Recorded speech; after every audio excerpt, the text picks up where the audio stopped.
Hello बच्चों, good morning. कैसे हैं आप लोग। यह पॉलिटी का बेसिक क्लास है। इससे नीचे कुछ नहीं हो सकता है। पूरे नीचे लेवल से पॉलिटी को स्टार्ट करेंगे। वीडियो पे बने रहिएगा।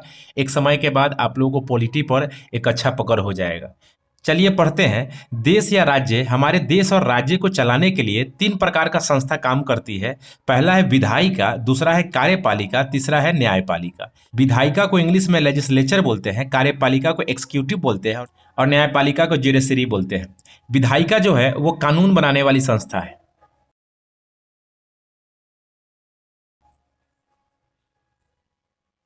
कार्यपालिका जो है वह कानून को लागू करती है।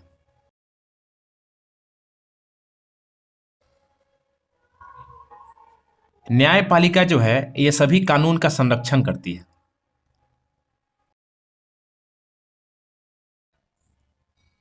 विधायिका जो होती है पार्टिकुलर स्टेट के लिए, पर्टिकुलर राज्य के लिए होती है और वह कानून वहीं पर लागू होता है, किसी दूसरे राज्य में नहीं होता है। जैसे शराबबंदी जो हमारे बिहार में है वह उत्तर प्रदेश में नहीं है। यानी कि जो कानून बिहार के लिए बनेगा वो उत्तर प्रदेश में लागू नहीं होगा।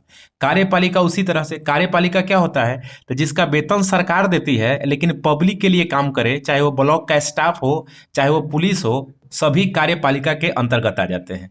और ये जो कार्यपालिका के जो सदस्य होते हैं, यानी कर्मचारी हो चाहे पुलिस हो, उस राज्य में ही काम करते हैं और उसका वेतन कौन देती है तो राज्य का मुख्यमंत्री। और ये न्यायपालिका जो है ये किसी के लिए बाध्य नहीं है। कार्यपालिका बाध्य है, विधायिका भी बाध्य है। आप जिसको जिताइएगा एमपी एमएलए को, वही जाके कानून बनाता है। तो कहाँ जाके कानून बनाता है तो जो केंद्र के लिए होता है वो संसद में बनता है, जो कि दिल्ली में है। और राज्य के लिए जो बनता है, हमारा बिहार का कानून जो बनता है वो विधानमंडल में बनता है। और विधानमंडल कहाँ है तो पटना में। वही कार्यपालिका होता है, बिहार में रह रहे हैं चाहे किसी अन्य राज्य में रह रहे हैं, उसी राज्य के लिए काम करेंगे और सरकारी पद पे होंगे और वेतन सरकार देगा, वो कार्यपालिका के अंतर्गत आ जाते हैं। तो न्यायपालिका को 3 भाग में तोड़ दिया गया है। एक डिस्ट्रिक्ट कोर्ट, दूसरा हाई कोर्ट और तीसरा होता है सुप्रीम कोर्ट। डिस्ट्रिक्ट कोर्ट जो होता है सभी जिला में होता है, जिसको हम लोग जिला न्यायालय भी बोलते हैं, जिला न्यायालय। हाई कोर्ट जो होते हैं जिसको उच्च न्यायालय बोलते हैं, ये जिला के राजधानी में होते हैं। और सुप्रीम कोर्ट भारत में एक गो है। चलिए चुनाव को देखते हैं, जिसको इंग्लिश में इलेक्शन बोलते हैं। देखिए चुनाव कराता कौन है तो चुनाव आयोग जो है, जिसको इंग्लिश में इलेक्शन कमीशन बोलते हैं, वही चुनाव कराती है। चुनाव आयोग का खर्च कौन देता है तो राज्य में मुख्यमंत्री देता है। जिन राज्य का चुनाव होता है उसमें मुख्यमंत्री देता है और केंद्र का चुनाव हो उसमें प्रधानमंत्री देते हैं। चुनाव आयोग के सदस्य कौन होते हैं तो ये रिटायर्ड आईपीएस, आईएएस और बड़े बड़े पद पे जो जज होते हैं वो इनमें भाग लेते हैं। चलिए भारत के जो शासन होता है उसको पढ़ते हैं। भारत में शासन 3 प्रकार से बांटा गया है। केंद्र सरकार का शासन, राज्य सरकार का शासन और स्थानीय सरकार का शासन। केंद्र सरकार को इंग्लिश में सेंट्रल गवर्नमेंट बोलते हैं, राज्य सरकार को स्टेट गवर्नमेंट बोलते हैं और स्थानीय सरकार को लोकल गवर्नमेंट बोलते हैं। केंद्र सरकार में मेन होता है एमपी, प्राइम मिनिस्टर, पीएम और राष्ट्रपति। वहीं राज्य में होता है मुख्यमंत्री, राज्यपाल। स्थानीय में मुखिया, सरपंच होता है। अगर सबसे बड़ा लेवल की बात करें तो केंद्र सरकार होता है, जो दिल्ली से कमांड होती है और इसका जो हेड होता है वो पीएम होता है, प्राइम मिनिस्टर। 5 साल के लिए चुने जाते हैं।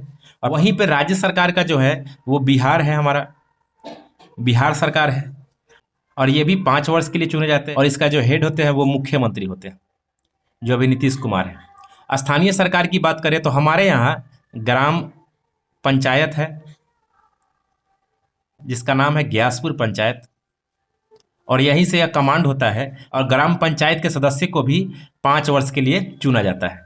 देखिए बच्चों, ये सब जो पॉइंट है, प्रधानमंत्री, राष्ट्रपति, चाहे केंद्र सरकार, राज्य सरकार, जो मुख्यमंत्री है, चाहे इसमें विधानमंडल, चाहे संसद, सभी को डिटेल में हम लोग पढ़ेंगे। बस हम लोग ऊपर ऊपर से छोटा छोटा पॉइंट पढ़ रहे हैं।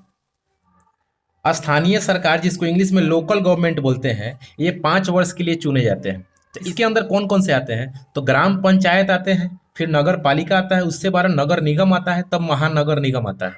ग्राम पंचायत की बात करें तो हेड होता है सरपंच।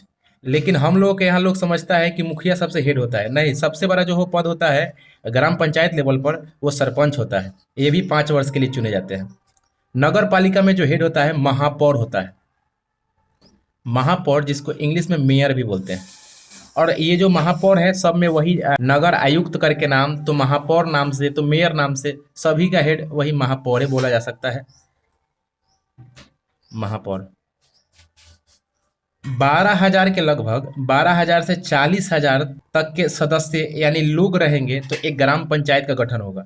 40,000 से 1 लाख के बीच में जो नगर क्षेत्र होगा उसे हम लोग नगर पालिका कहते हैं, और 1 लाख से 2 लाख के बीच में ये जो होता है वो नगर निगम होता है। उससे कई ज़्यादा महानगर निगम में आते हैं, और ये कुछ ही राज्यों में है। बच्चों एक पॉइंट फिर से देख लीजिए, विधायिका जो होती है वो कानून बनाने वाली संस्था होती है। कानून कौन बनाता है? तो एमपी और एमएलए, जिसको हम जिताते हैं वोट देकर, विधायिका। और इसको लागू कौन करता है? तो कार्यपालिका। और इसका संरक्षण कौन करता है? तो कोर्ट करता है। अच्छा, कोर्ट के लिए एक चीज और जानिए कि ये किसी भी पार्टिकुलर राज्य में विधायिका होगा तो वहीं काम करेगा, कार्यपालिका वहीं काम करेगा।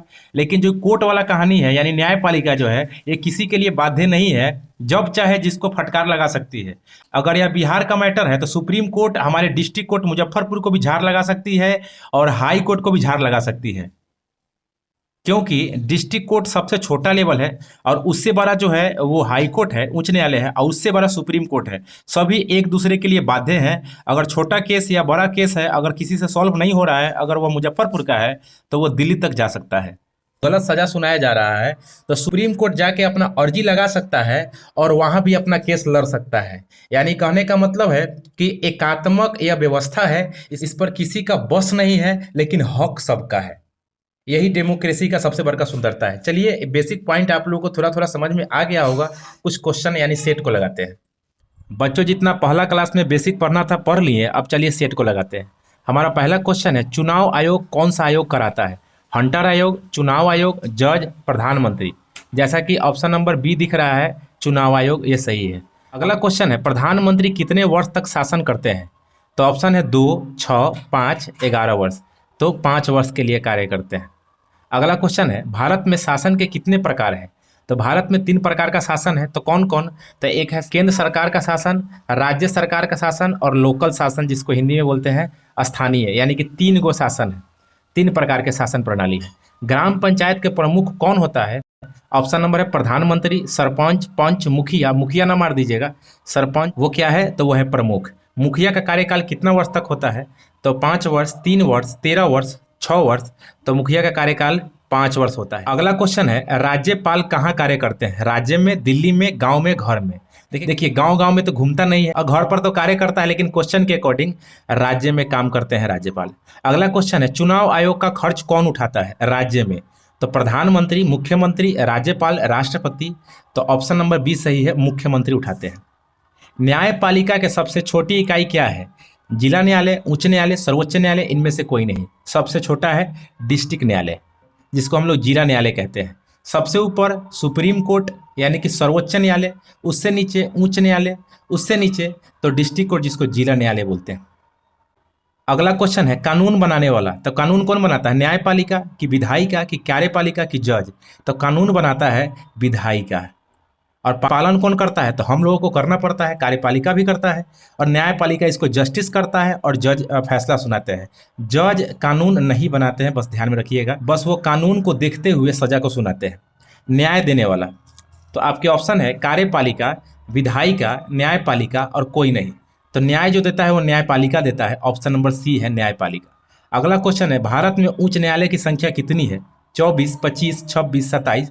हम आपको बताए हैं 25। ऑप्शन नंबर बी सही है, भारत में 25 उच्च न्यायालय हैं। बच्चों आज का क्लास आप लोगों को कैसा लगा? एक प्यारा सा कमेंट करके बता दीजिएगा। आप लोग कमेंट नहीं करते हैं, एक प्यारा सा कमेंट तो कर दीजिए। आज के लिए इतना ही छोड़ते हैं, धन्यवाद।